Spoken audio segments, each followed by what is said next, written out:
Hello, my name is Shannon Wortham. I'm going to talk to you a little bit about the trip that my wife and I took to the city of Berlin in the spring of 2012. I am a student of history, so I always like to kind of read up on the places we're going. Berlin, as a European city goes, is not actually that old. It was founded in the 13th century as the capital city for the, bear with me here, Margraviate of Brandenburg. I did not know that until today. I had to look that up.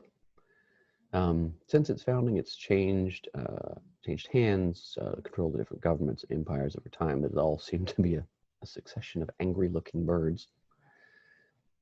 The Brandenburg Margraviate gave way to the Kingdom of Prussia, and Berlin then was under the control of the German Empire up to the end of World War I. After the end of World War I, the empire gave way to the democratic Weimar Republic. They ruled until they were succeeded by these guys, the Third Reich. Berlin was the capital of Nazi Germany until the end of the war. The Allies, Russian, and American soldiers took the city. The city was then divided. Parts of the city were under the control of the communist East German government. Other parts of the city were under the control of the democratic West German government.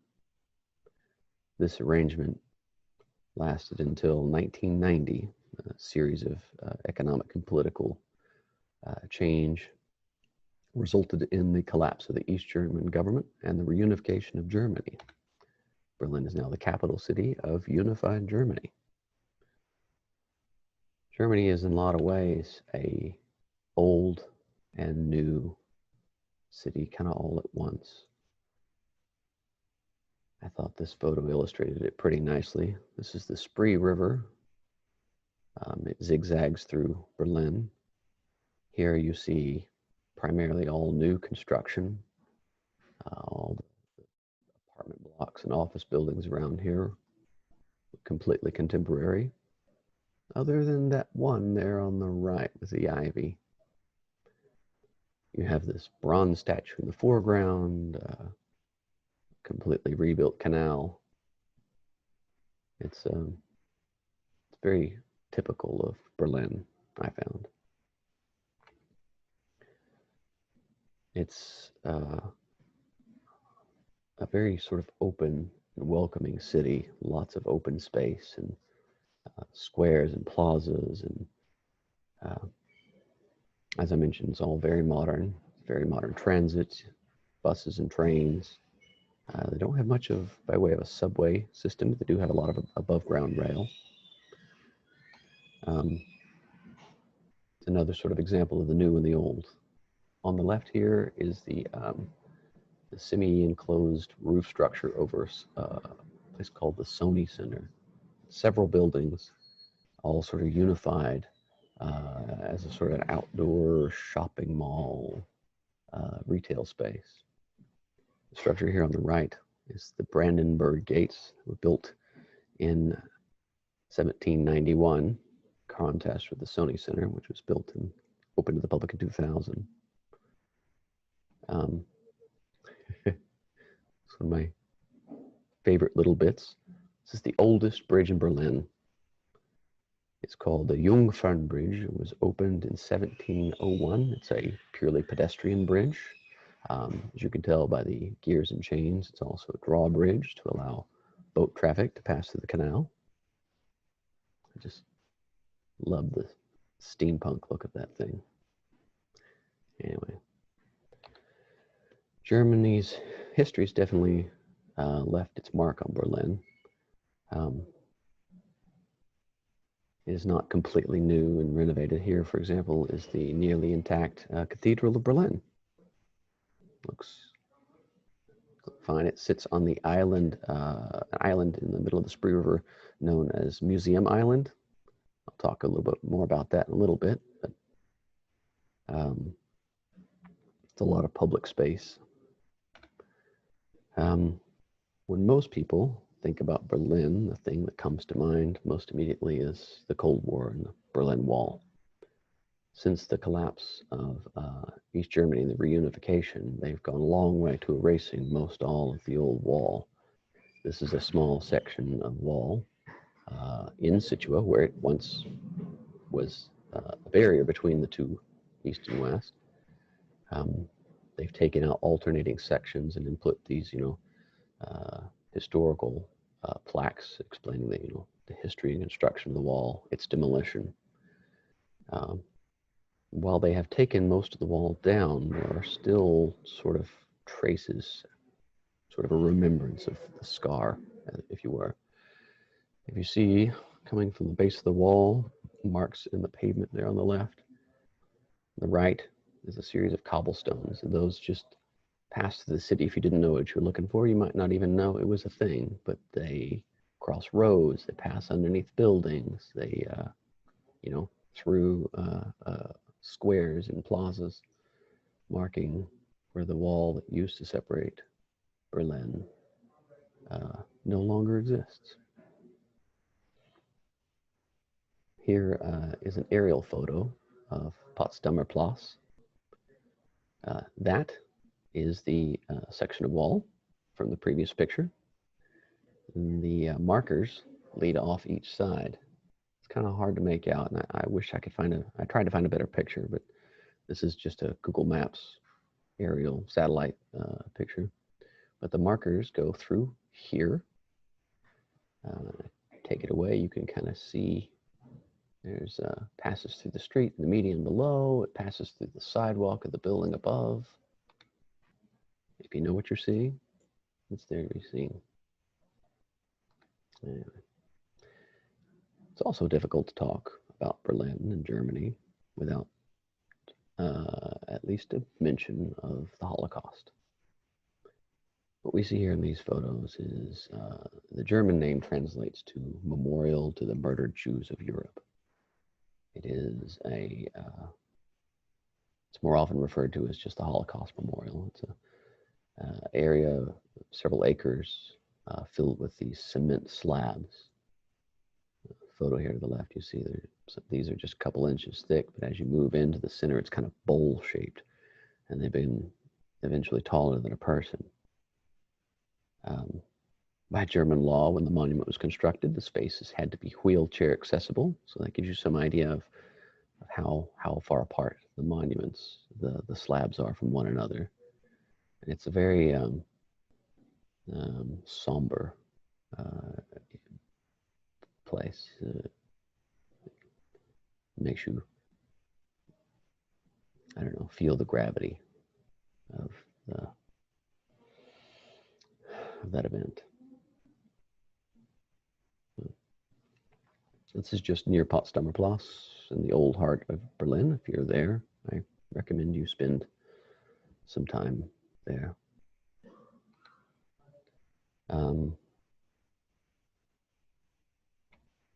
Museum Island. Museum Island is it's an island in the middle of the Spree River, and it holds a lot of sort of old buildings. There's 5 world-class museums present on the island. They are an amazing collection of art and artifacts from the beginning of time to the modern age. One of the most impressive, to my mind, is the Pergamon Museum. Sorry. The Pergamon Museum has several completely rebuilt structures completely contained in the museum itself. What we see here are the market gates of Miletus, built by the Romans in the Greek city of Miletus. This would have been the entrance to the civic markets. German archaeologists were very active in the 19th century all over the world. They excavated the site, collected up the pieces, and shipped them back to Berlin, and they were rebuilt precisely as they once stood in Miletus. One of the most impressive examples here, as for me, was the Ishtar Gates.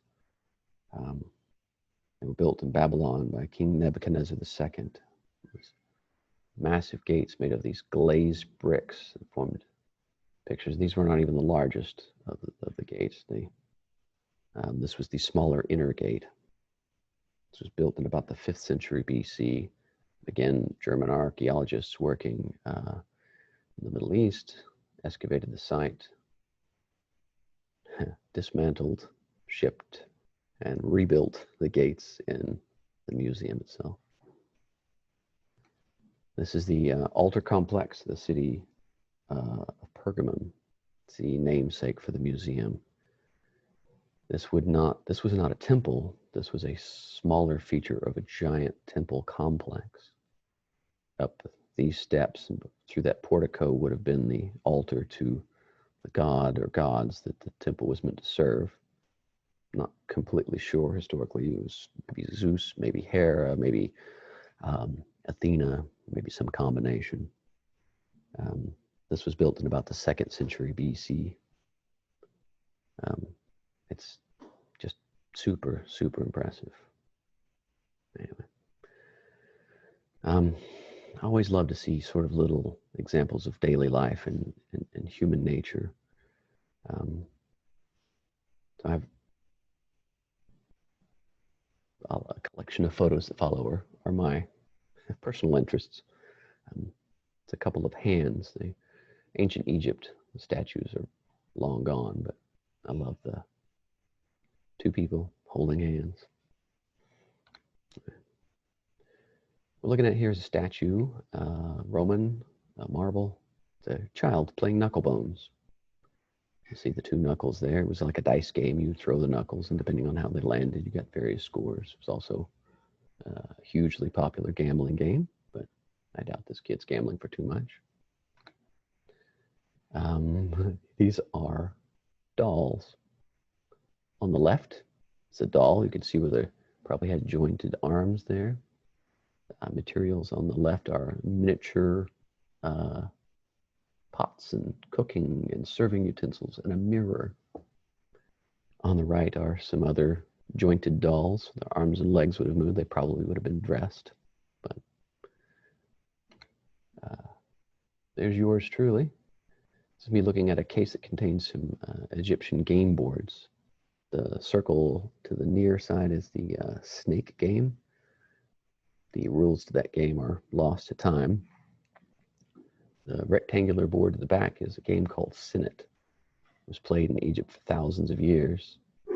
We have some idea of the rules, but on the right, these are Roman era artifacts. There's game dice behind, game tokens like checkers or whatever, and then reproductions in glass and lead, stone of knuckle bones for playing, well, knuckle bones.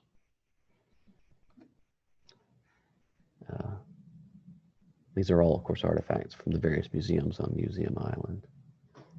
The 2 things we're looking at here on the left are terracotta piggy banks, I'm sorry. Obviously not shaped like pigs, but the slot in the top, you would drop a coin in, save up your coins.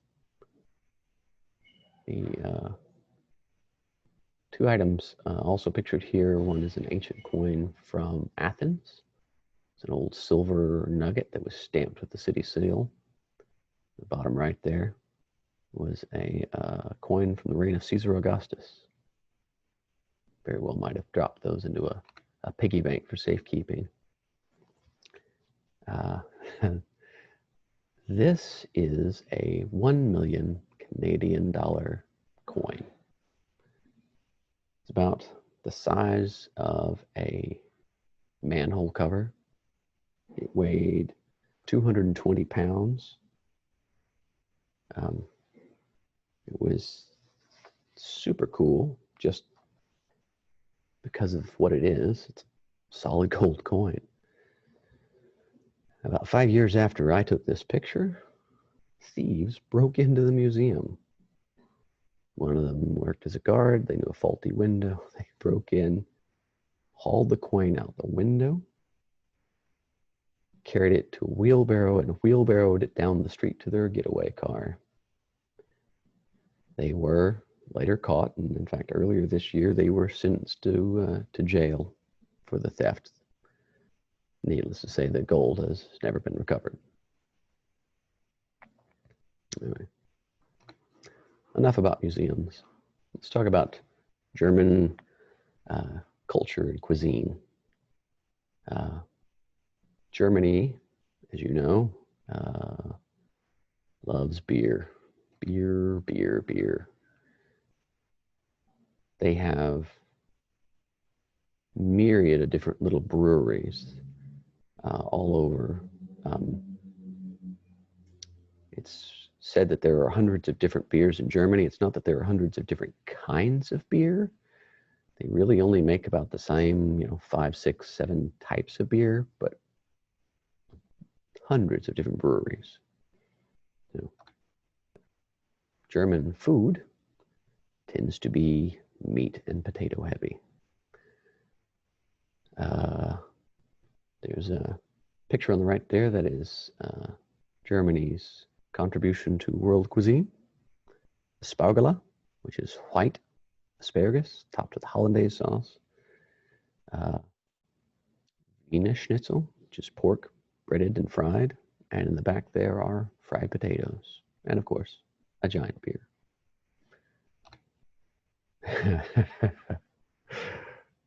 Split pea soup with a giant sausage. Depicted in the background is a braised pig knuckle served with cabbage and potatoes. It's tricky to find vegetables in German cuisine. Germans are also not very modest, and they like a good body joke. These are the men's and ladies' room doors to at a restaurant called the Last Instant, the Zerlisten Instance, one of the oldest restaurants in Germany. They just aren't shy about it, are they? I'm going to end my presentation at Zerlisten Instant. Was a restaurant. There are records mentioning the restaurant going back as far as 1561. It was an open inn and restaurant at this location and has been since 1621. Little footnote there, that item to the left, the Lonely Planet Germany. That's a library book. Anyway, let's see if this works. This was our dinner on the patio, and this will be the end of my presentation. If you have questions or anything, I'm sure I would be happy to answer them. And otherwise, enjoy.